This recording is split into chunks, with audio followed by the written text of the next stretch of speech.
Welcome to the Pushing Buttons Podcast, the weekly podcast where we talk about ideas, concepts, opinions, and experiences within video games. I am Kevin. I'm Kyle. And I am Robert. And this week we're going to be talking a bit about goals within video games, what drives us to continue playing it, whether or not we're going to keep playing or replaying after we've beaten a video game. We got a little bit of stuff to cover before we get to that, though, but before we get to the stuff, Big news. How were your guys' previous weeks?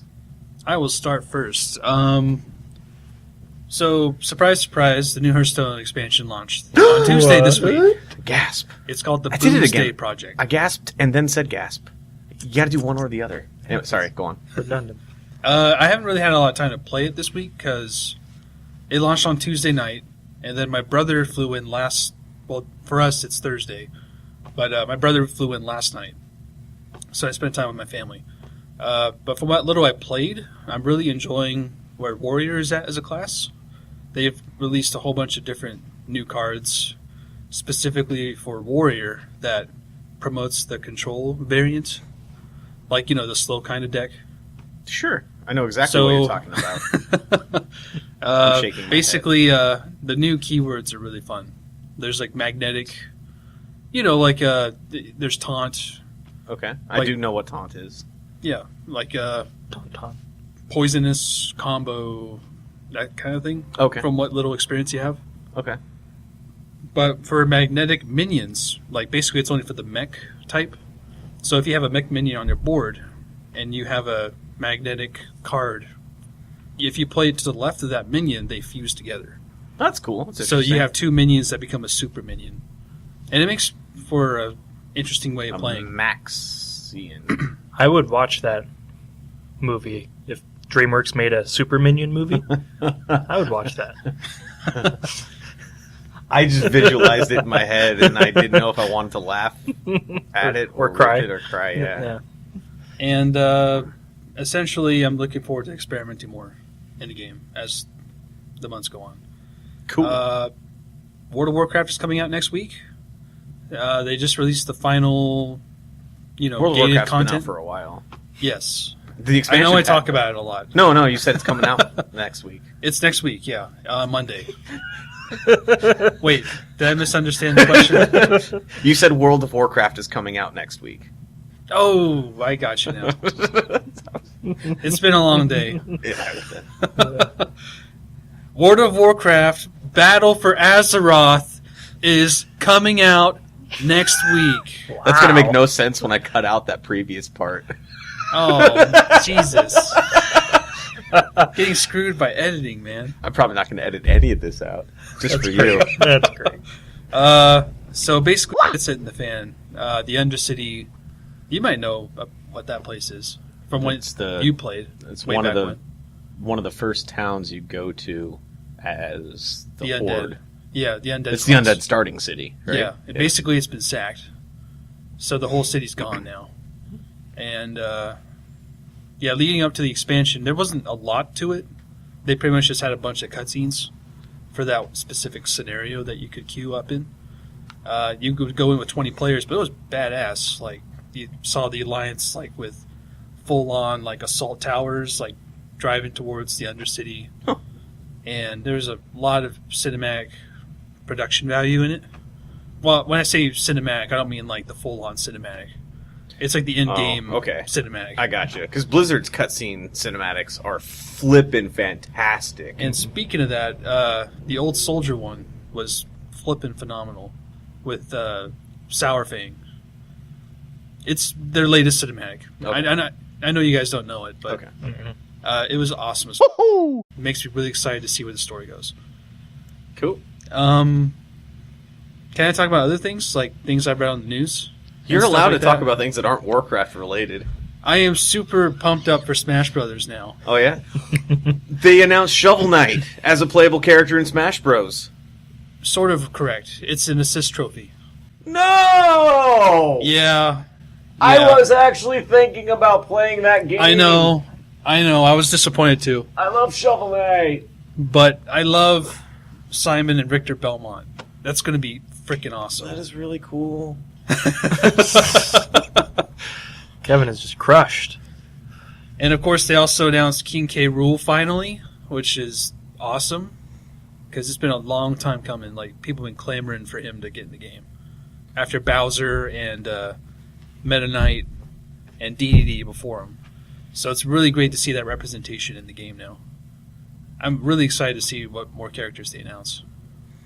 And the fact that there's so many different UI options for like stage selection, music selection, it makes the game, for me personally, more hype for when EVO comes around. That's like the giant video game fighting game tournament.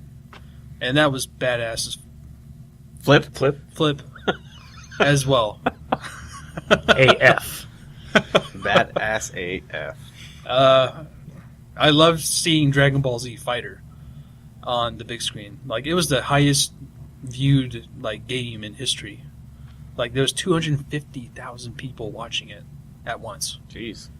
And it got some help from, I think, Fortnite, because the guy who's like really popular on there, he hosted EVO. Oh, okay. So maybe that's why it got so high. That makes sense. But I really want to experience that game and try it out now. But yeah, that's pretty much what I've been up to. Getting hype. Just goes to show how little I know of Nintendo's backlog when I don't recognize any of those names he just said besides Bowser. Oh, jeez. I don't know where DDD's from. Kirby. Yeah, I've never played a Kirby So is game. Meta Knight. I didn't know that. I would have just assumed Mega Man. King K. Rool's from Donkey Kong. Okay. That I know. He's that alligator. crocodile-looking guy that I've been seeing on thumbnails past couple days. Exactly. Okay. And then Simon Belmont and Richter Belmont from Castlevania. Interesting. Yeah, that's a great series. You would love that one. I think you would enjoy some of Yeah, them. Castlevania Symphony of the Night. If you played Symphony of the Night, amazing. I think you would really enjoy it. Yeah. Are they all like Definitely side-scrollers, though? Yeah, but you can't Metroidvania. generalize side-scrollers as one type of game. So you've heard Kevin and We'll I change talk... my mind about it. Because they all scroll to the side. But it's that's just the visual representation of the game. Right. It's like saying that all movies that are black and white are the same. Just because they're all visually similar doesn't mean they're all the same. But I guess my thing is the core mechanic is always the same. You're always going to be moving from the side to side with limited... You're not in a 3D world. Well, I mean, there's that, It's yeah. a 2D plane, but you go through the game and there's like a whole system to it, like the combat leveling. You actually level up in the game. It's like an RPG. It's really great. Basically, when Kevin and I talk about Metroidvania, like that game, Castlevania Symphony of the Night, that's the reason why they're called Metroidvania. Well, the Vania part of it. Yeah, the Vania part of it, sorry.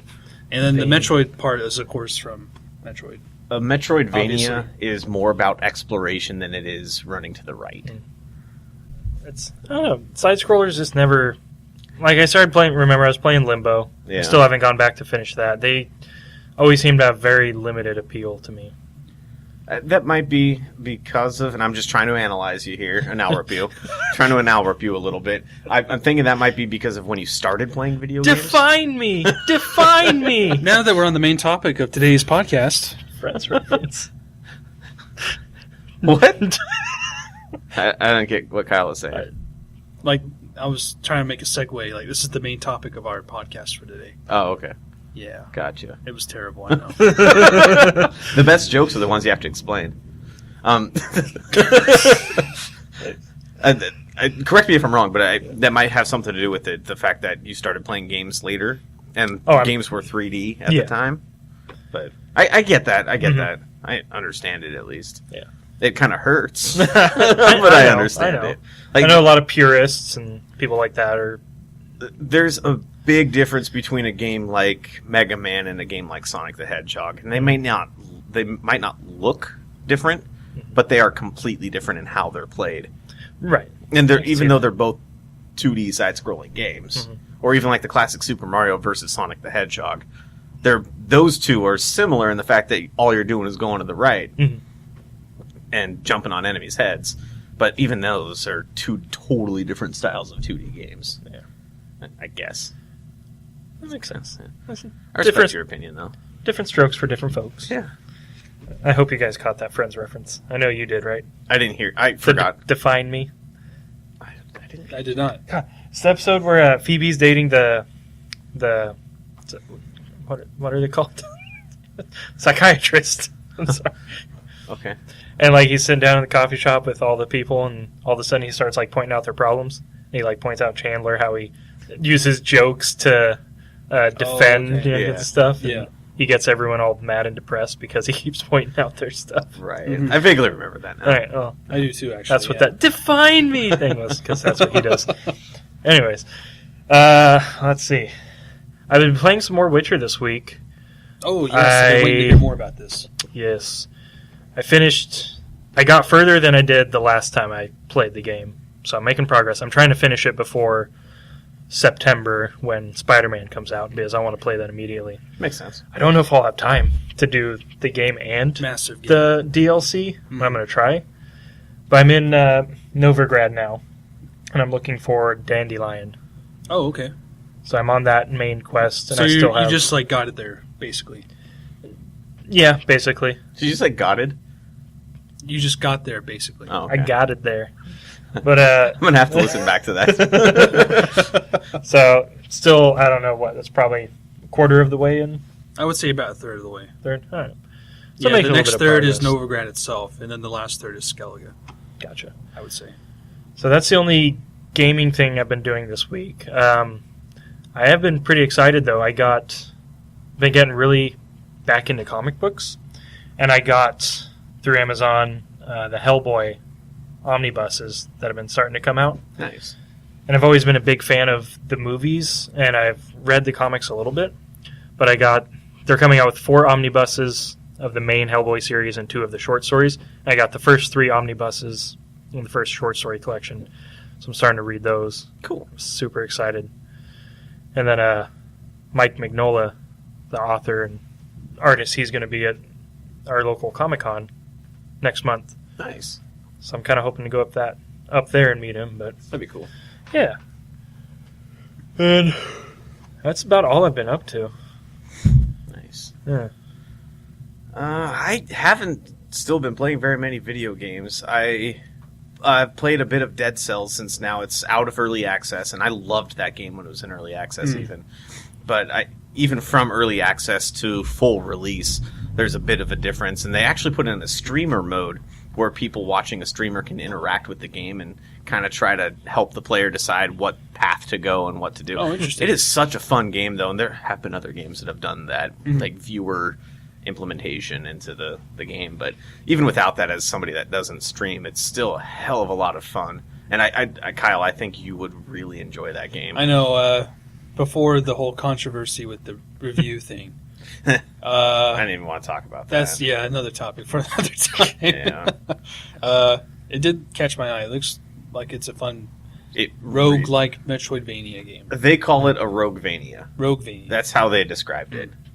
But it's an apt description. I think those, when you're trying to describe something like any game using either a roguelite or Metroidvania terminology, you start getting people that are too into semantics to even. It's an exploration game. It's a roguelite in the sense that it has permadeath, and every run you can progress throughout the story because you unlock things that you can later use in later runs.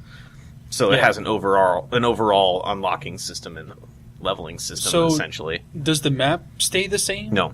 It changes every time. Every time. They go together in a way that makes sense, and there's always similar pathing to how the levels are constructed. Yeah. But no, they're procedurally generated. I mean, there's a game that was kind of like what you're describing. It doesn't have all the other add-on stuff. I think it was called Rogue Legacy. Mm-hmm. And I don't know why, but I just could not get into that game. And, there's other games like it, like Risk of Rain. There's like Enter the Gungeon. Mm-hmm. I just cannot, for the life of me, get into them. And it's funny, too, because I could go into length on how all 3 of those games are very, very different from each other and from Dead Cells. I love Enter the Gungeon. It's hard, but it is flip load of fun. It is seriously fun. It's one of my favorite games in the last year. And it's mainly because they keep updating it. They just had another update, massive update that just came out just had another recently. One, yeah, and it's all free. You don't pay for it. Risk of Rain, for me, it was the graphic style. I hate controlling a character that looks like it's 2 pixels tall. I feel like I don't have control over the character. And then Rogue Legacy was different. I know this is another topic for another time, but you brought it up, so I'm going to talk about it a little bit. Rogue Legacy was fun, and it was cute, but the art style didn't appeal to me that much, even though I played it I probably put a couple dozen hours into it. Oh, okay. But nothing like I did with Isaac or Spelunky or even going to be Dead Cells soon. I think I've put about 20 hours into Dead Cells at this point. But that's throughout early access, too.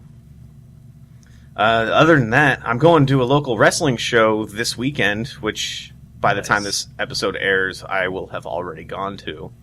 I'm excited for that because it'll be my second ever live wrestling show, my first non-WWE show. And I just bought tickets for WWE SmackDown Live coming to Portland in October. I am very excited for that. Congrats. Yeah. That's good news. I should just hold up a Pushing Buttons podcast sign because I know at some point that sign's going to be on TV. That's actually not a bad idea. Yeah. Yeah, let me know what channel that comes on, and I'll watch it. USA Network, Tuesday at 5. Wait, no, it'd be 8 o'clock. If you get the Eastern feed, it's at 5. That'd be awesome. Yeah, we catch you like, well, yeah. Will you be like, do you have like seats picked out? Or? Yeah. Oh, are you like in the front? No. A lot of the front row seats are reserved seats, VIP seats, and stuff like that. Naturally. Yeah. I'm not on the floor section. I'm on the first section before that, or like after that, I guess. Like in the bleachers, kind of. Kind of, yeah. There's 3 sections of those after the floor. I'm in the first one, second row. Is it Moda Centers? Yes. Nice. So, cool. They're not terrible seats, but they're not great seats either. I think it's going to be a lot of fun. Yeah. Not as close as my first WWE show where I was in the actual third row on the floor, but... Very cool. I'm excited for you. Also, Blizzard, just to bring it back to what Kyle started off with, announced that they're working on several Diablo projects right now. Oh, I missed got me really that. excited. Really? Yeah, several of them is what they said. Or multiple is how the lady put it. It's going to be a long time before any of them are done, but she said that there's going to be stuff to show off this year for at least one of the new Diablo projects that are going on. I wonder what that'll be. Yeah, I kind of has me worried that they say multiple Diablo projects, and they're not talking about seasons for Diablo 3 because she talked about that separately. So, like spin-off games. I don't know if it's going to be another card game or is it the Diablo. That's a good point, actually. Yeah. Since Hearthstone has blown up so big, I wouldn't be surprised at all if they did that. Or I know everybody's waiting for Diablo 4. I can wait for Diablo 4. I'm not super like I have to have it now, but it'd be nice to hear it announced. That sounds like you had an awesome week. It's been a good week. I realized that this year I'll have gone to Las Vegas, gone to 2 WWE events, at least one other local wrestling event, and Metallica. Metallica at the end of the year. All in the same calendar year. That's a good year. Plus plan my wedding. Yeah. I'm telling you guys, even years are way better than odd years. I might have to pay attention to that. Like for your personal lives, even years are better. But for odd years, the games are better. But games are lives. Games are our lives. I challenge you to look back on your gaming history. Well, then how do you explain this year? Because you've had God of War and then... This is the first year Red to Dead upset coming that. Speaking, though, of Red Dead Redemption 2, the trailer, the first gameplay trailer... Absolutely. Just came out today. Just dropped this morning. Today for us. And I gotta say, that got me excited for it. I'm actually thinking about breaking my no pre-order rule. Oh, very good. I'm considering it. Don't get the version without the game. Yeah, that's... I hate that. Yeah, I want to have a whole episode on pre-order culture and stupid practices that publishers put into practice there, but I'm actually considering doing that just so I can get the 20% off from Amazon, if it qualifies, because I hear they're doing less qualifying Amazon pre-order games now, Oh. Well, the 2 games I pre-ordered, Assassin's Creed and Forza Horizon 4, and those were both included with the 20% off. So cool. Everything I've seen lately has still had that. I got to look back at where I read that. Yeah. And then as of the other day, Red Dead was currently unavailable for pre-order on Amazon. So, yeah, not sure what's up with that. But that trailer, guys, that's the thing that we're talking about before we get to the main topic of the show. That trailer, It was incredible. it got me stoked for it in a way that I wasn't even excited for the first Red Dead Redemption. Like, I loved that game at the time. Like, that first night that I played that game, I really enjoyed it. Yeah. But I couldn't get back into it after that first night the same way. Interesting. This Red Dead Redemption 2, just the variation in the settings and the towns and the first thing that caught my attention is when you're in a fist fight with somebody, how the townspeople just started gathering around to watch, like you always see in those in Western movies and TV shows. That didn't happen in the first Red Dead game, or the first Red Dead Redemption game. I doubt it happened. No, in people Revolver, would but still, go about their business. yeah, and it just that little bit of realism just The it detail, sucks you into that yeah. that atmosphere, and that's what I want in a game. It seems especially like an there's open world a game. lot of that, a lot of those little details. Like I know when Kyle and I were watching it, we were geeking out over like the smallest things, like the raindrops during that fist fight, and it's Yeah. all muddy, and the raindrops and the puddles. You see and the mud. actual It's- raindrops in the mud, and it's just like, oh my god, this looks incredible. Do you know one thing I forgot to mention in my pet peeves list? What's that? I just now thought of it. When it's raining in a video game and you get the drops smearing on the camera, how does that not take people out of the game? It's like, oh yeah, there's a lens here. Right. It's kind of Especially when it's not in a movie, because in a movie, yeah, water gets on the actual lens recording it, but in a video game, there's no physical lens there for water to drip on. Yeah. If you're in the atmosphere, it's not like water drops drop and smear down your eyes. I Yeah. wear glasses, and it doesn't even happen that way. It can be immersive, like in first-person games. Like I know for Metroid Prime, they did that. If it's like on a visor, like On a in visor. Metroid Prime, or in Yeah. Star Wars Republic Commando, Halo. something like that, Yeah. or Halo. But Yeah. in a third-person game makes no specifically, sense. like Tomb Raider, I think the Tomb Raider reboot in 2013, I think they did a lot of that. Uncharted does that. Oh yeah. A lot of those third-person games do that, and it just aggravates. So would that me. translate to like when the blood splatters on the screen too? Yeah. Then Yeah, what's the Regenerative point? health. Yeah. It just takes me out of the experience. I've never thought about it too hard. I'm sorry if I just That- shattered that for you. I'll never be the same. The cinematic experiences are ruined. Is there anything But- that caught your guys' attention though about that specifically? Absolutely. When they were mentioning the details and the reloading animations for each weapon, That's cool. I didn't care about that so much. It's cool, but and then of course, like you said, like the detail in the environments and the variety. yeah, Like I thought it was like 4 or 5 different games in one. yeah, They had like a Skyrim looking area. uh-huh. They had desert. They had, like- snow, Mesas, yeah. mesas, Yeah. Swamp. Yeah, the swamp. swamps, Friggin' and, alligator coming out. That was cool. like the big city with the lights. Mhm. I'm like, oh man, Big city sign me lights. up. Yeah, I was excited about, like, when they first announced it, I was kind of like, it just seems like a lot of micromanaging, but the camp setting and having that hub and I having agree. to find food and everything, but seeing it in the gameplay trailer, I'm actually kind of excited for that, and actually having, like, actual NPCs that will have natural conversations and stuff like that. And Yeah. Pretty cool. Yeah, I feel like that would having that natural hub there it's implemented more in the game rather than as a stationary thing separate from the game could actually get me to keep replaying that game. And it's something that if there's a specific goal entailed with that, like they said, feeding your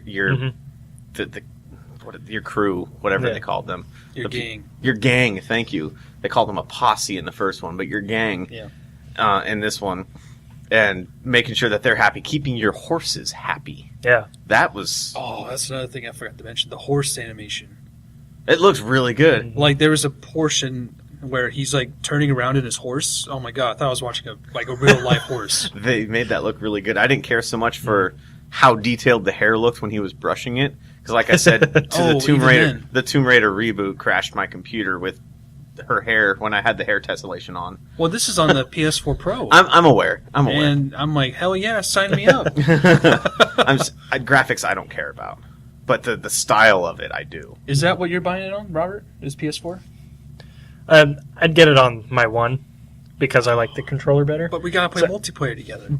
That's what I was going to say. If Yeah. we were all going to get it on, I don't and have, to play Red Dead Online, I would consider getting it on PS4. That'd be a bit of a money sink for me because I currently don't have an active PS Plus subscription. Well, yeah, same here. That's true. I don't either. So then we'd all have to buy that. the game and a PS Plus subscription. Yeah. I mean, I'm going to be getting it on my one no matter what, but I would consider getting a second copy, I guess. It's going to be one of those things where Rockstar releases it several times because they'll do. I'm sure they'll do a PC. I really hope they'll do a PC version of it. I don't know because they still haven't released the PC version of the original. But GTA 5 did so well for them on PC. Well, yeah, it did. Yeah. So there's no reason for them not to. I'd be stunned if they did. I would be too. Did you say if they did or didn't? If they did not port it. Okay. Yeah, I would be. Actually, I'd be stunned either way. So whenever it gets announced, you're just gonna be like, "Oh my god, I didn't expect this." I'm super excited for that now. Yeah. Well, I know one feature I'm excited about is playing Liar's Dice again. Yeah. And if all three of us were playing on the console together, Kyle, that'd be awesome. Were you with us when we played that in person, like in real life? Yeah. With Tyler? Yeah. Okay. That was a great time. We did that several times, but it was that was a lot of fun. Liar's Dice isn't so bad, but that's, since you brought up your pet peeves again, that could be another one of mine is like any kind of mini game, like card game or anything in a game, I don't care for, like Gwent in Witcher 3.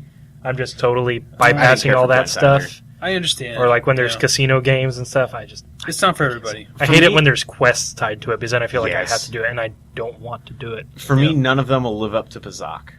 That's what it is. I remember loving Pazak at the time, but anytime I go back and try playing KOTOR now, I hate it. Mm-hmm.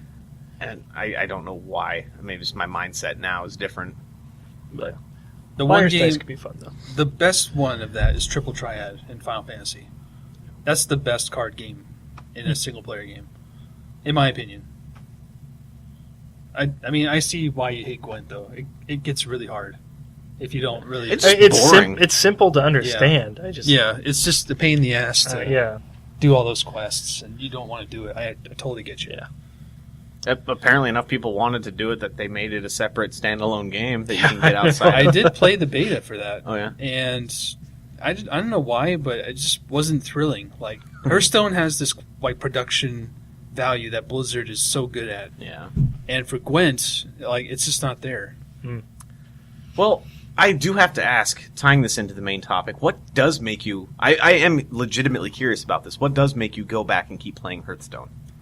Like, do you have set objectives? Because I know when we first started this podcast, the first episode of this, you were talking about how you were trying to rank up to the max rank. Legend rank, yeah. Yeah, and that you finally did. I did, back in May. Yeah. And, actually, no, what am I talking about? Was that May? Yeah, I think that's it right. was, It was yeah. May, yeah.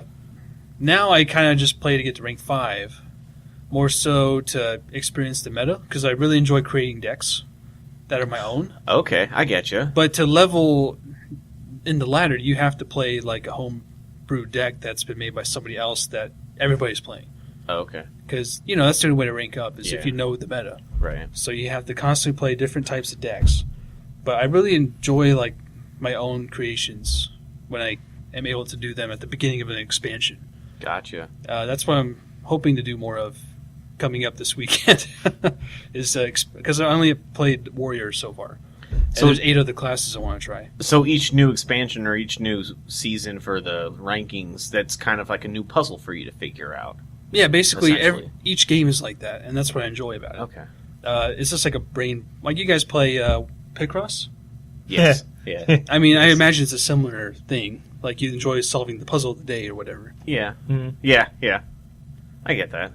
I mean, with card games, it's different, but at the same time, I do find the mechanics fun. Like trying to get lethal or having a weird wind condition pop out of nowhere randomly that you have to try and make the best use of. Because a lot of people put down the game for the random element of it. It's good and bad. Like, this more so bad than good. But basically, when you get a random card that, you have to make use of to win, I think that's where I get joy from the game. Gotcha. See, my perception of that game, and it was probably close to accurate when the game was in beta, and then when it first released, because that's when I played it was in beta. I hated a game where you had to have a specific deck to win. Yeah. There was no a strategy in trying to figure out what to play. It was if you don't have the cards, you're screwed. If you do, you win. There's a huge barrier in that. Yeah. Absolutely. And that blocks me from wanting to play. If there's a puzzle to figure out and there's one surefire way to win every time, I'm not going to play that game. Yeah, because exactly. then what's the point? Yeah, there's no fun to be had. Yeah. If you're the best, then what more is there to look forward to? Exactly. Yeah. So for me, it's just I just enjoy playing the game. It's a good brain workout. Gotcha. Yeah. That's honestly how I see The Binding of Isaac, and that's why I continue to play that game. I wanted to flip that and say, why would you play so many roguelikes? Like, what's the goal? What's the motivation for that? Well, specifically with The Binding of Isaac, each run is so varied, so different, that because now I don't even know how many items there are in that game, and each one can change the run. And yes, there are, in the original Flash version of The Binding of Isaac, if you got Guppy, you won. And there were only like 7 or 8 items in the devil deal pool, and you were surefire to get Guppy every time if you wanted to.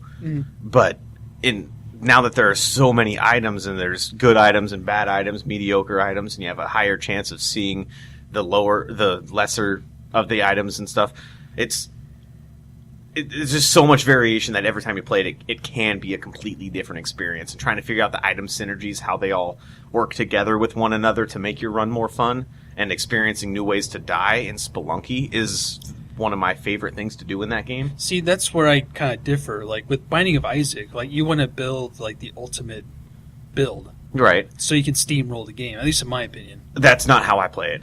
Okay. I play the game, like, I'll intentionally take crap items to try to make it a challenge for myself to see if I can beat the game with a crappy item. Okay.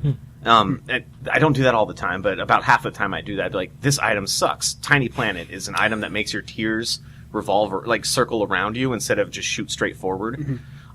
It's, in my opinion, one of the hardest weapon items in that game to control, because you seriously don't have control over it, and it makes it a really tough challenge. But the challenge is getting past those first few floors and hoping that you get an item that turns that around to make it either, if you get Brimstone and it's just a cake walk from there, basically, or if you maybe not even luck into an item, but you have enough skill to avoid getting hit to get a good item from there. It's all on how you want to play it, and if that's how you're wanting to play it, is to just get the best build and steamroll it, that's where I wouldn't have fun with it, like with Hearthstone. I see.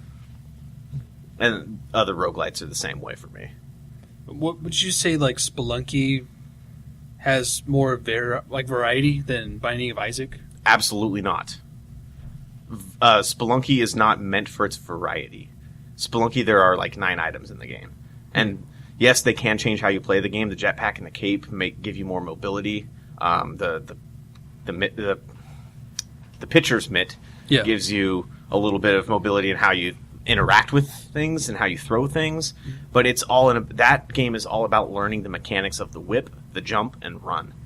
And then from there, the enemy patterns. From there, knowing the pathing through the levels, because even though it's procedurally generated, you can learn how the procedural generation works to the point where you can just look at a level, how it starts, and know how to finish the level without looking. So essentially, would you prioritize like achievement hunting first in those kinds of games, or just having fun, like testing out builds? So in Isaac, there are too many achievements for me to ever want to get, and some of them require a challenge that's beyond my skill capabilities that I don't want to challenge myself to get. Spelunky, I thought that was the case, even though there are only 20 achievements on Steam. There are some that were just damn near impossible to get, but I did get them. That one I challenged myself to get because I loved the mechanics of the game so much, and that's what kept me playing. Seriously, to this day, that game's been out since, 2012? Oh, man, a long time ago, yeah. Yeah, I still play that game and find new ways to kill myself in that game. And it's always hilarious, and it's not in how specifically Derek Yu programmed that game to work. It's in what he made, how it all comes together and how it all interacts with each other. Like, you can accidentally whip a rock into an explosive barrel that blows you into an enemy that'll eat you. Just random stuff like that can happen. You won't even know that you're gonna do it until you do it, and then you see it, and it just makes you like roll on the floor laughing. I can see why that would appeal. It's hilarious. It's fantastic. It's endless joy. Excellent. That's how I see pretty much every roguelite, but to me, Binding of Isaac and Spelunky are the barrier, or like the bar. Top two. Yeah. Very good. Yeah. I'll ask you, Robert, then, Sure. with your first-person shooters. Hmm. Do you play them, and we've talked about this a little bit before, but you play them usually specifically for the story, right? Yeah. So, do you replay any of them, or just the ones that have really good story that you want to experience like a movie again? Or what compels you to keep playing those or play them again? Like I said, it's been, besides for the Far Cry series, it's been years since I've played like either Destiny or Halo, which are the last two like first-person shooters I played. I used to go back and replay those back on the 360 days. Not Destiny, but Halo, because I enjoyed the story and going through all that. But, no. Did you go through and try to collect all the skulls? I did. I think on Halo 3 I did. Okay. Oh, the skulls. I think I even did that too. Yeah, I know you did. Yeah. I remember watching you do that. Oh, you do? I do. At least in Halo, I think it was 3 or Reach. Yeah. But, Yeah, 3 I did. I think I went back after my first playthrough and did that.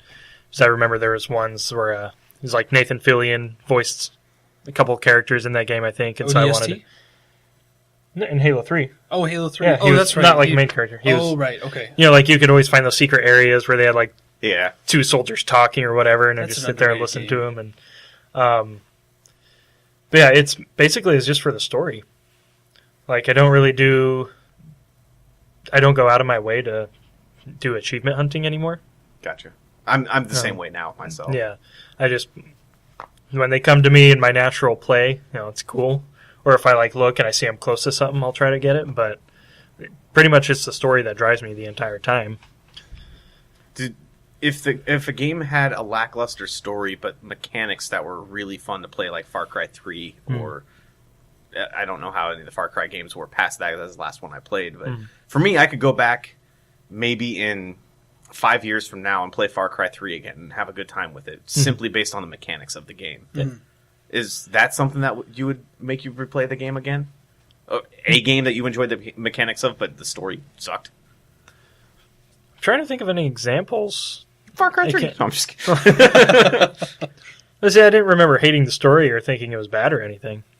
I think I probably didn't pay attention to the story much because of the mechanics. So that makes sense. I do like to, if it's been a long enough period of time, I do enjoy going back and re-exploring and opening stuff up and unlocking it and all that. And so Is that specifically in an open world? yeah. Okay. So for we've talked about it before, I think on the open world one where it's hard to go back and replay open world because you feel like you've already discovered something. Yeah. But if it's been a long enough period of time, that's like, oh yeah, I remember that. And with the remaster of Far Cry 3, I do want to go back and play that because it's been so long since I've played that. But yeah, there's not a whole lot of replayability for me for most games like that. It's mostly games like BioShock where I've replayed multiple times because of, even though you know where the story is going, I want to experience it again because of the movie quality. And I think that's the biggest reason why I would replay something. Gotcha. Yeah. I kind of want to challenge you to play one of those roguelites that I talked about. And I do like the art style of Dead Cells. I was looking up a video of it. I mean, I wouldn't force you to play it, first of all. Secondly, I wouldn't play it with the hope or the expectation that you would come out loving it. Right. I want to just see how you react to playing one of those and For whether or science. not you would... For science, yeah. To see if you would keep playing it or not. Just as somebody that doesn't play that genre, that style of game, I really wonder how you'd react to playing a game like that, especially a really good one like Dead Cells. Well, I think you should gift it to him, and then he'd be obliged to play. He doesn't have Steam. I'd have to. He doesn't have a computer. Oh, no, just buy it on... PS4? Yeah. Is it on Xbox One? I don't know. I know it's on Switch and PS4. I don't know if it's I'll on have a PS4 in less than a month. Buy it for me. That's fair. I'll take it. That's fair.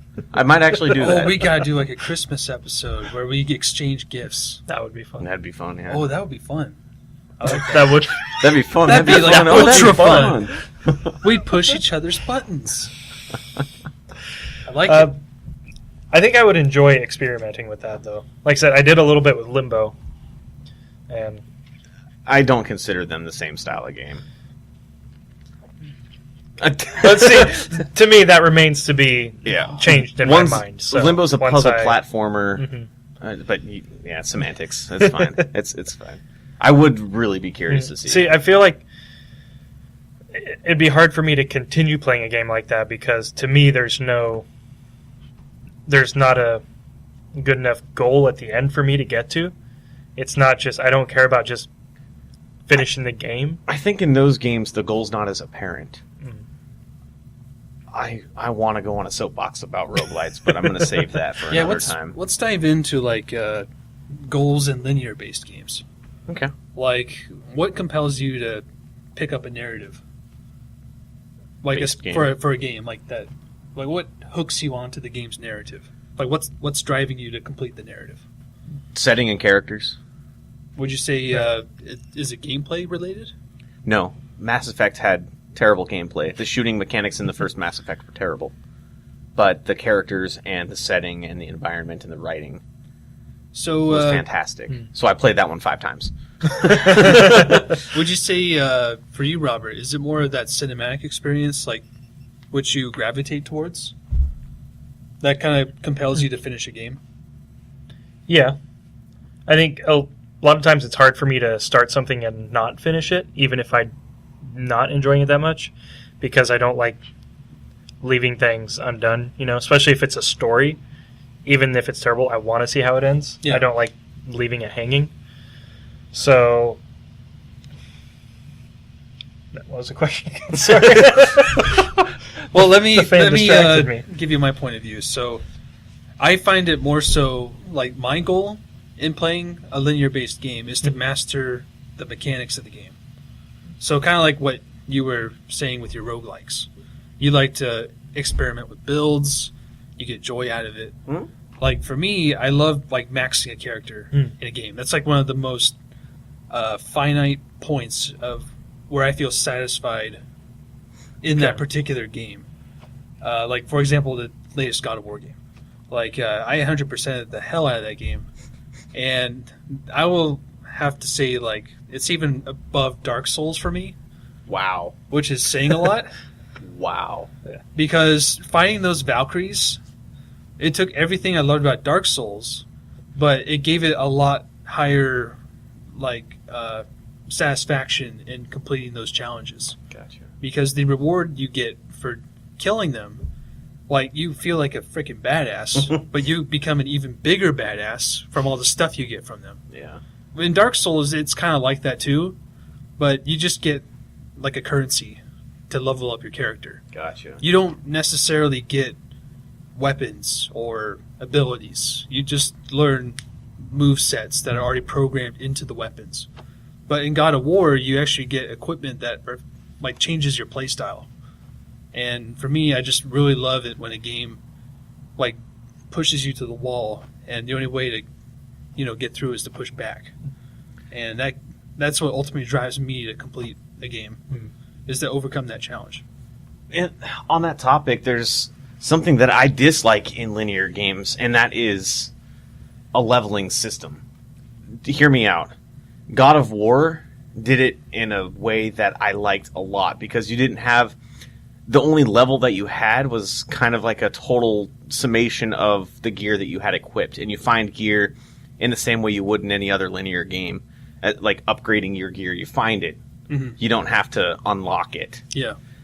In like Assassin's Creed, when you had an actual level system, you had skill points and stuff. Assassin's Creed Origins, I didn't care for that as much. No, same here. In a linear game. Mm-hmm. And I say linear in the fact that it had a story, beginning, middle, and end. I know it's an open world game, but in a game that has a story, I don't so much care for that level of RPG elements for the most part, unless it's gonna change the game enough to the fact where to the point of like KOTOR Mass Effect, where the different classes had different play styles altogether and changed the way you play the game.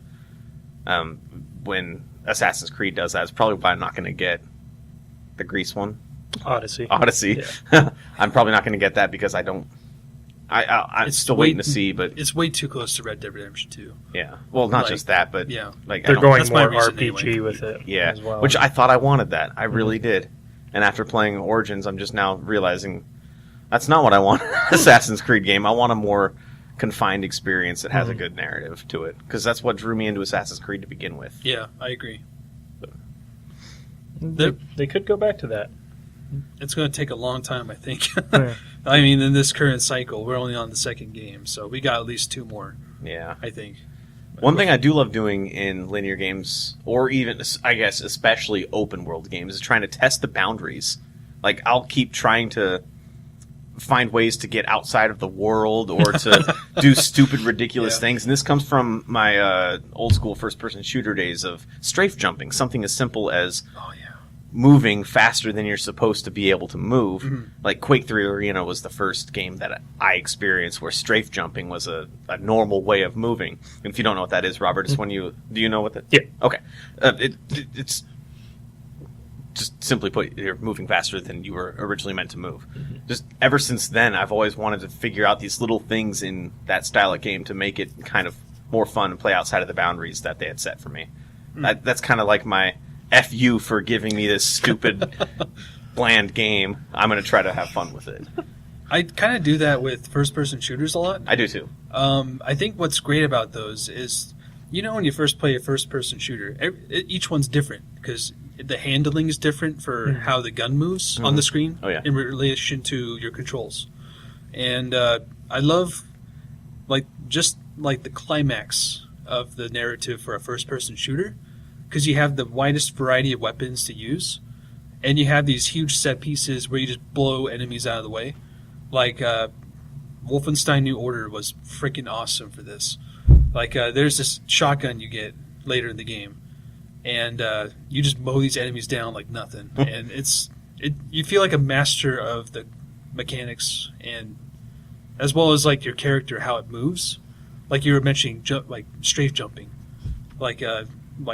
mastering the sprint button in relation to the crouch button, and sliding. And while you're mid sliding, I love that in video games. Like Matrix style. I love that in first-person shooters specifically when they allow you to shoot while you're sliding, and you go into a slide from running and ducking. Or if you, for example, I haven't played Titanfall, but just to use it as an example, if you're wall running and you get an awesome kill, that's what I see the appeal of for those types of games in multiplayer. Gotcha. But for me, I don't like multiplayer components because I just like to master the mechanics on my own against fixed enemies. I think that's why Stranglehold was so fun. It was all about mastering, trying to see how many carts you could slide over in each room. You have 3 enemies to kill. How many carts can you slide over to kill all 3 enemies? I mean, I got to ask you, Robert, do you enjoy that kind of thing? Just mowing down enemies in a first-person shooter? Just feeling like a badass in the moment. Yeah, I think anyone enjoys that. I don't think I've ever... made it a goal. Yeah, I've never particularly... It's never stood out to me as something that's, this feels so good. It's I'm just, right there with you. It's just kind of I just see it as the natural progression, I guess, and because I know you guys mentioned you hate time trial things, but that's what I love about first-person shooters in particular. Wolfenstein: The Old Blood, they had these challenge maps, and you'd have to clear a certain amount of enemies before you get your time and what color medal, whatever. And that's what I find most appealing about playing first-person shooters is that particular element, more so than anything else.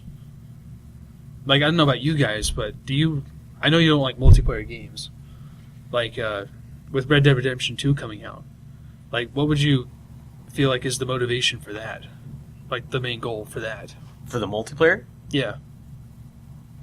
Because in Red Dead Redemption 1, there's the posse of 8 people. Yeah. I wouldn't think I'd have a goal. With GTA 5, a few times I did play it online, it was just couple guys getting online and just seeing what kind of weird stuff we could do and just having fun. I was going to say the same thing. Messing around and doing things. Like, we ended up on top of...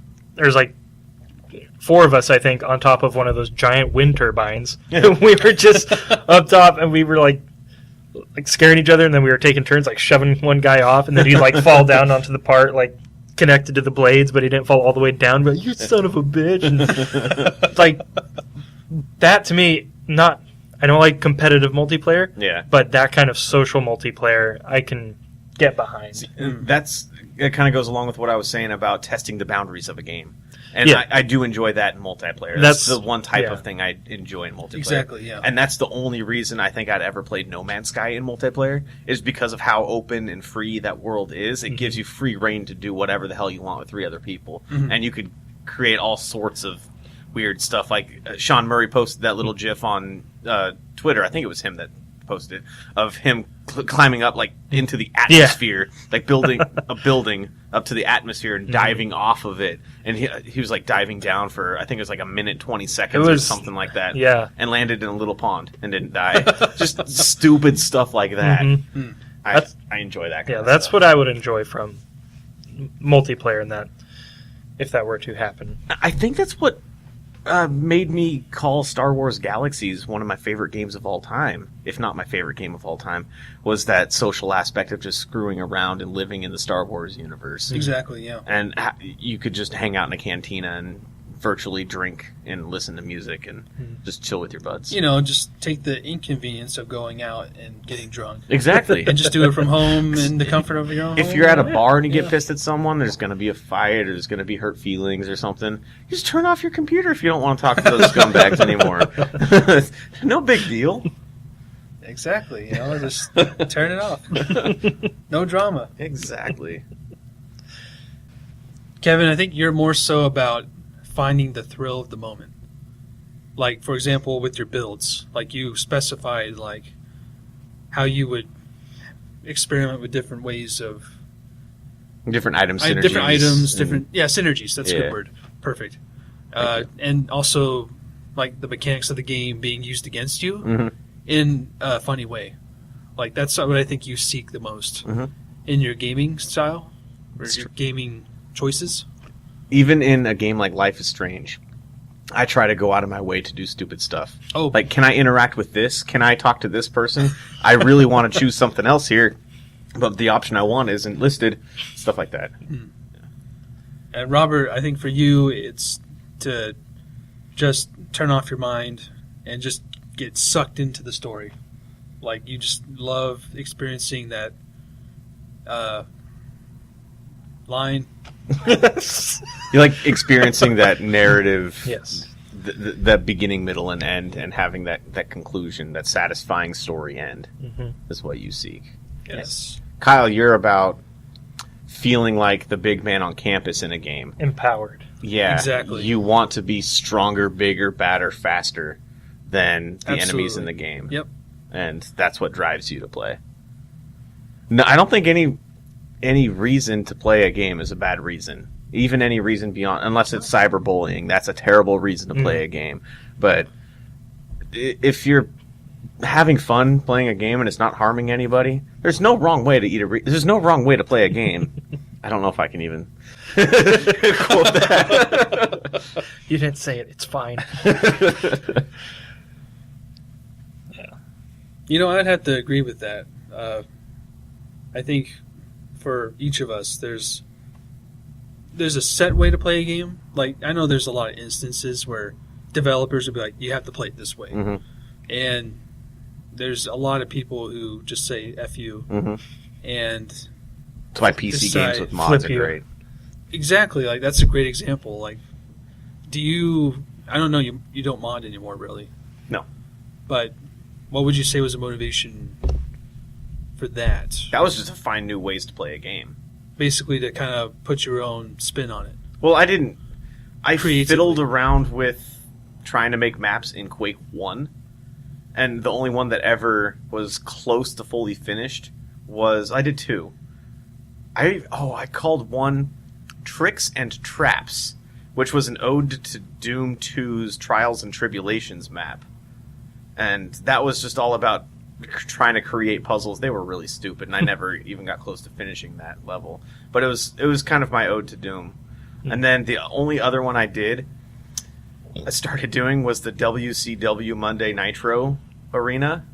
I made it so that there are like 6 different locker rooms in the backstage area, and if you walked right past the door of each one, they all had a different theme song that started playing, and I, of course, downloaded the actual wrestler theme songs and put it in the level of the game and made the arena with the ring and everything. I had a lot of fun with that, but I didn't get into actual creating mods so much myself, except for that Jedi Knight lightsaber mod, which you can find on our YouTube channel, link on pushingbuttonspodcast.com. Playing mods, on the other hand, is all about finding a new way to play a game that was not originally intended. That's my view of them. I mean, what do you guys think about like specific objectives in games that are like kind of off kilter? Like the first one that sticks out to me was the end of Halo Reach. Basically, just tells you to survive. I'm sure Robert knows what I'm talking about. So basically, at the ending of Halo Reach, you're pretty much finished the campaign, but there's one last loose end. Last horde mode. Yeah, exactly. And a lot of games do that too. They do, and I know there's like certain instances where, for cinematic purposes, they'll do that sort of thing. Like I know in God of War, for example, there's a lot of instances of that as well. But do you guys have like specific moments in gaming that really stuck out to you based on what the objective was at the time? Like, for the example, that survive scenario, like horde mode, that you despise so much, Robert? See, in Halo Reach, that didn't bug me because it was the culmination of the story. And if you had been a fan of the Halo canon at all, like the novels and stuff, you already knew what was going to happen. That's the end. That was... It was the storytelling device more than, just, let's throw this mode in there, just to plug the mode outside the main game. That worked for the story, and so I didn't mind that. But you want other examples? Just whatever. Moments? Yeah, anything that sticks out to you. As much as I crap on Mass Effect 2 and the idea of the suicide mission and what it ended up being at the very end, I love the idea of having to choose what party member would go great for each specific task. And it's not giving you any hints, really. I mean, if you know your characters, and that's the key, is knowing the characters and what you expect them to be and how you've played the game up to that point, picking the right character for the right thing, not knowing that it depended on whether or not you finished all their side missions and got their loyalty or whatever. But the original idea of that, of how you played a game culminating in a choice that you have to make later to make those choices mean something. It's a really cool concept that Mass Effect 2 started trying to do and then implemented horribly, in my opinion. I mean, it was like a basic version of a more complex idea. Right. And I can't think of any other example of a time in a game that I experienced that. It was the first one that came to mind, but something like that. I also think of Shadow of Mordor's Nemesis system. That was very natural, yeah. Like the way they naturally gave you an enemy that loathed you for killing him or killing his spawn or whatever. I don't know how it goes now. Yeah, I wish I had a really cool story to tell. There's a lot of people that have really cool Shadow of Mordor stories to tell from that Nemesis system. I played through that game in its entirety, and I don't have any cool story like that I can remember. I just loved my controller whispering douche to me, because the name of the orc or the Uruk or whatever would play through the controller speaker on the PS4, which I hate that gimmick. I really do. The speaker, the controller speaker. Yeah, I hate that. But the only time I ever noticed it was in the Tomb Raider reboot. I didn't play that on PlayStation. Yeah, it would have like the arrow sounds. It would have the little things like that. There's another one that did something very similar to that. That's neither here nor there. I mean, I would say another reason we strive for goals in gaming is so the game design kind of follows that. So you're given a natural chain of scenes that you have to follow through if you're in a linear game. And then if you're an open world game, you have that too, but you kind of have like all these side things that kind of incorporate into the story, but they're not necessary to complete. I mean, I know I do a lot of achievement hunting, but I feel like my goal for doing all that stuff is more so to experience the world, more so than just rushing through it and saying, okay, I'm done, move on to the next one. Like, I actually want to feel like I've lived in the world. And I think that's a reason why I strive to complete everything in an open world game. Like, I know for Horizon and Zelda and even the Assassin's Creed games recently, like, I just feel like I'm on vacation. And I just want to experience life as those characters do in their world. And I think like experiencing every little detail in the game kind of gives me like a better understanding and picture of how the world works within the game. I would love to have that same feeling, but there are so few games that I get into enough to want that. I mean, this is why I'm so amped up for Red Dead Redemption 2 and also for Cyberpunk. I think these games are going to have such great detail. Mm-hmm. Like, it's going to be cutting edge when they're released. Like, this is going to be the most high fidelity experience we're going to get for the time being. You know, because VR was a flop. And I still don't think it was a flop. It's still a work in progress, in my opinion. That's probably a better way to put it, yeah. I mean, I remember when Resident Evil 7 came out, I really wanted to play the VR mode. But, Jesus, that would have scared the shit out of me. Because, just the base game without VR was scary. But you want to live in that world, right? I do. Like, this is why? Because it goes back to me wanting to be, like, the empowered person. You want to know that you can overcome these because in my everyday office life, I'm not. Mild-mannered Kyle. I mean, I want to feel triumphant. I want to explore my primal urges. Like, I'm not a Spartan in real life, but I want to be. I want to be a Master Chief in real life, but I can't. And games are the closest thing I could get to experiencing that. That's understandable. I mean, I feel it's a way of improving myself. That's how I see it. Hey, and along those same lines, maybe I'm just looking for something to get me out of the mundane life that I have, and I'm looking for new ways to... That's why I look for new ways to play the same mundane game, is because in my life it's so simple, boring for the most part. I'm talking about mostly my work life, not my personal life, but it's so mundane that I want things to make it varied. I want things to synergize differently in my professional life. Well, I mean, we all want that bit of escapism. Yeah. Mm-hmm. We can all relate to it. And Robert just wants to be told a good story so he can sleep well at night. Yeah. I mean, you have people out there that drink alcohol and, get addicted, or you have people taking drugs. I mean, these aren't nearly close to being as good as video games are, but video games are addictive as well. Yeah. I mean, I've been there with World of Warcraft. Like, it had a huge effect on my life. And it can't be taken too far. Like, I feel like it's already happened again with Hearthstone. Guilty pleasures. But, I mean, do you guys have anything like that to share? Like, has the game affected you so much? Like, has it affected put aside your goals in real life? There's been lots of days where I just don't want to come into work because I want to keep playing the game I just got. I think that's about the furthest I've gotten with it. Really? Too. Yeah. I mean, much smaller scale, but like the Picross game. Yeah. When I started playing earlier this year, I got, like, one weekend I got super obsessed with it, and I just kept pouring money in it to get tokens because I wanted to finish the puzzle pack. And I think I was up till like 1 or 2 in the morning playing puzzles, and then all next day I was playing puzzles. That was bad. That was the last time where something really, it was unhealthy for a weekend. I think the last time I got super unhealthy with that was once again Star Wars Galaxies. Yeah. It's because I was in high school at the time, and I hated school. I had good friends in high school, and Kyle, you were one of them, thankfully. But good job. Yeah, good job. Thanks, Robert.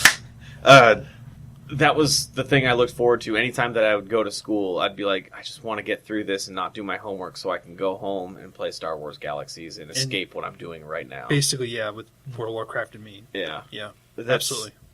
Ever since then, it's been more like, I have an hour, I can play a game. But I mean, it's way different from when we were in school, when we had way more time. yeah. Even though we thought we didn't. I'm just like, Jesus, we really did have it good back then. Yeah. All my parents, they were all right, and I'm just like, oh. That was a weird way of saying that, wasn't it? Sure. All my parents.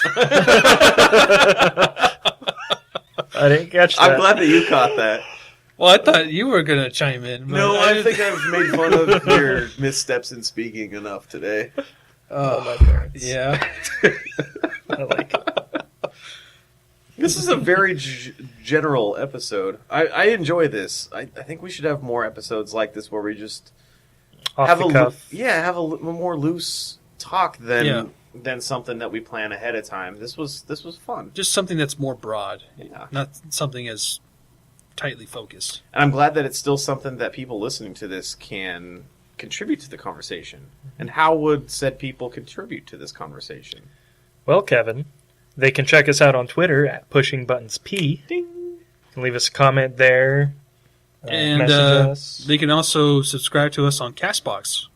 That's how I listen to all of our episodes, and I highly recommend it. I use CastBox myself, though, for all my pro wrestling podcasts and other video game podcasts that I listen to. Yeah, I'm not a social media app-friendly person.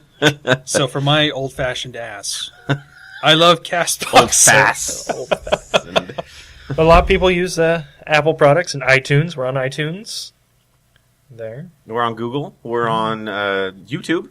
The YouTube. If you'd like to see Kevin's weekly screenshot for the episode theme, I highly Kevin recommend has watching been it that doing way. some great I enjoyed. screenshots for our videos. I specifically enjoyed the thumbnail for last week's episode, especially just because of the guy in Stranglehold sliding on a cart with a pistol. That was great. I It love took me that, forever to find that specific screenshot, but it was well worth the time. It actually took me, I think, about a third of the time of editing the episode to find that one screenshot. My personal favorite is the open world one with Link. that was Just beautiful. like, oh, I gotta explore all this because that captured me playing that game perfectly. You can find those all on our YouTube channel. Link to that is on pushingbuttonspodcast.com. Sooner or later, we'll get an actual YouTube URL of our own. But One day. until then, pushingbuttonspodcast.com. You can hit us up on Twitter, like Robert said, at pushingbuttonsp. Thank you for listening. However you're listening, feel free to subscribe, comment, like, share. Yeah. We would appreciate it. And We'll see you next time. Take care, folks. until next time, we'll see you next time. Take care, folks. Till next time. Bye-bye. Love you.